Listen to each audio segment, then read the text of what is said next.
Сәлем, қымбатты менің достарым.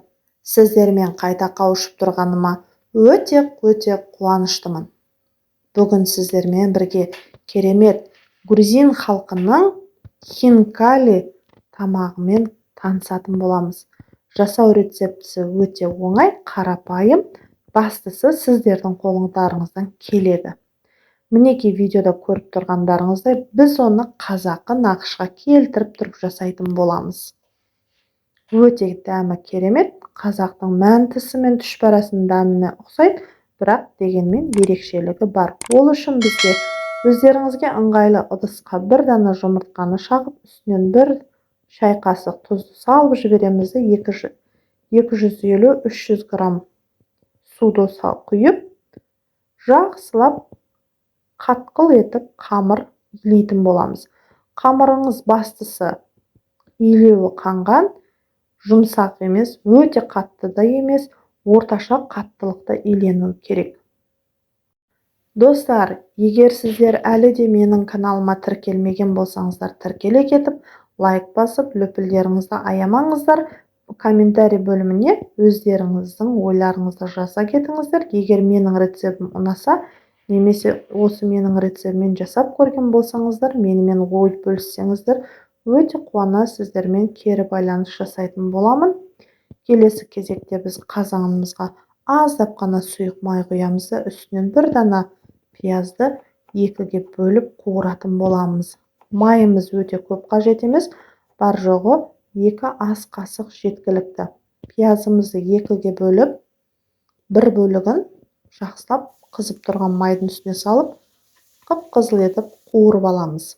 Біз қазақы нақышқа келтіріп дегеніміз, яғни біздер сорпалап ішкенді жақсы көреміз, сол себепті біз сорпа түрінде жасайтын боламыз. Пиязымыз қуырылып болғаннан соң, үстеріне өздеріңізге ұнаған, өздеріңіз көп қолданатын еттің түрін қоссаңыздар болады. Қой, жылқы, сиыр таңдамайды. Кім қандай түрін қалайды, соны қосып, үстінен пиязымызды қуырып, өздеріңізге керекті мөлшерде сорпаны дайындай бересіздер.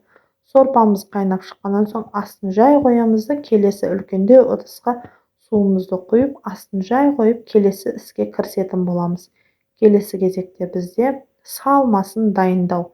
Ол үшін бізге бірнеше өздеріңіздің жасайтын құрамына байланысты, көп жасасаңыздар көп керек, аз жасасаңыздар аз керек дегендей, пиязыңызды майдалап турап, үстінен дәміне қарай тұз, бұрыш, әшшілікті ұнататын болсаңыздар, көптеп қоссаңыздар да болады. Қалауларыңызша арасына ас көктерден де қоссаңыздар керемет болады.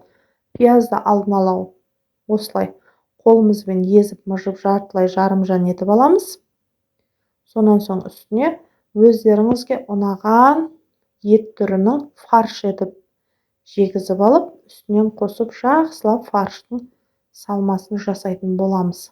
Хинкалиміздің рецепті өте қарапайым, барлығы шамамен дайын. Келесі кезекте бізде хинкалимізді жинау.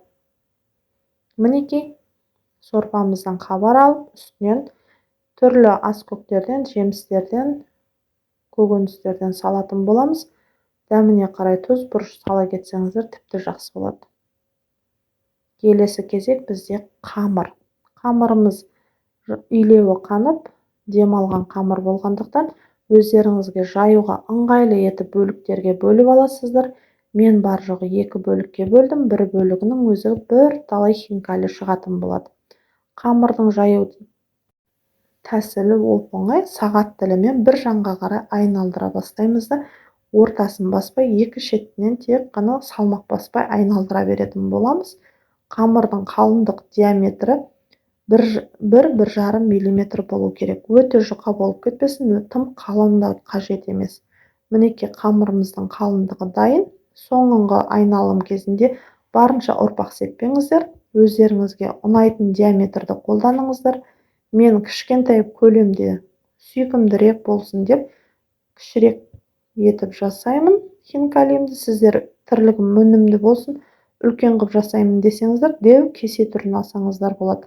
Бастысы кесіп жатқан қамырдың бетін осылай орамалмен немесе майлық сүлгімен жауып отырыңыздар. Себебі қайызданып қалып, бір-біріне қамыр жабыспай қалуы мүмкін. Мінекей, қамырлардың барлығын өзімізге ұнайтын формаға келтіріп кесіп алдым. Келесі кезекте бізде хинкалиімізді түйу барысы. Қамырларыңызды барлығын бірдей жайып алмаңыздар, аз-аздан мөлшерде жайып алып, 5-6-таудан сол кезде қайызданып кеуіп қалмайды, бір-біріне тым жабысып та қалмайды. Бетіне салмасын өздеріңізге ыңғайлы етіп салсаңыздар болады. Көп саласыз ба, аз саласыз ба, әркімнің өзінің қалауы. Мен толтырып салғанды жөн көрдім. Және түйу барысы шамалы самсаға ұқсап кетеді.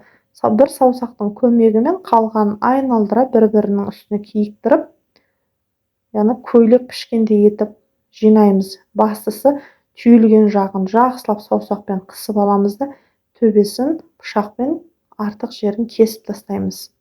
Өте әдемі көрінеді. Тура бір қалташаның аузын орап байлағандай болады. Мінекей, видеода қайтадан көріп тұрғандарыңыздай, бір саусақ ортада тұрады, қалғанымен екінші саусақпен соны айналдыра жинаймыз да, қысып қоямыз.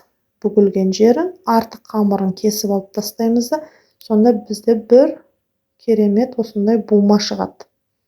Барлығын хинкалиларымызды осы әдіспен түйіп, жинап болғаннан соң, келесі кезек бізде бастысы хинкалиларыңыздың астына мата дастархан төсеңіздер, майлық болсын қалауларыңызша, және бір-біріне өте тығыз жинап қоймаңыздар. Немесе бір-біріне жабысып қалуы мүмкін. Суымыз қайнап тұрған кезінде үстіне дәміне қарай тұз, әшшілігін қаласаңыздар 1-2 горошек, яғни черный горошек деп айтамыз ғой, қара бұрыштың дөңгелек тәріздесін тастап жіберіп, лавр жапырағында салып, үстіне қайнап тұрған жерінен хинкалиларымызды салатын боламыз.